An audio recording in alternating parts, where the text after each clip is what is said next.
घाट के किनारे एक साधु अपना डेरा डाले हुए था। वह वहीं बैठा रहता और एकाएक चिल्ला उठाता, जो चाहोगे सो पाओगे। कई लोग उस रास्ते से गुजरते थे, उसे ऐसा चिल्लाते देख लोग उसे पागल समझ लेते थे। कई लोग उस पर हंसते तो कई लोग उसका मजाक बनाते। फिर एक दिन एक युवक उसी रास्ते से गुजरा। वो बेरोजगार था। उस साधु की आवाज उस युवक के कानों में पड़ी। वो अब भी वही चिल्ला रहा था, जो चाहोगे सो पाओगे, जो चाहोगे सो पाओगे।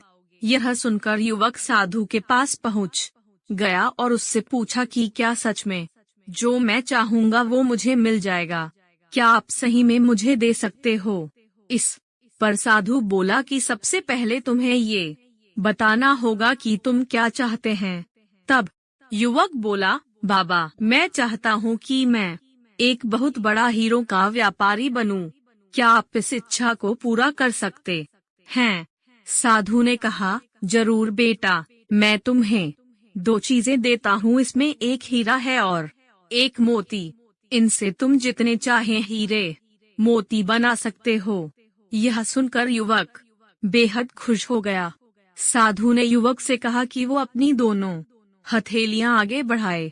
जैसा साधु ने कहा वैसा ही युवक ने किया।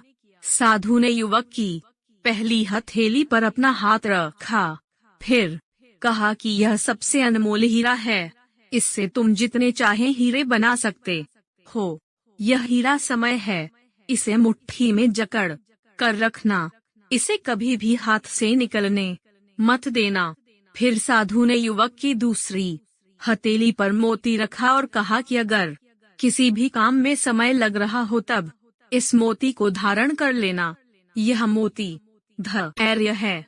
इससे तुम जो चाहो वो हासिल कर पाओगे।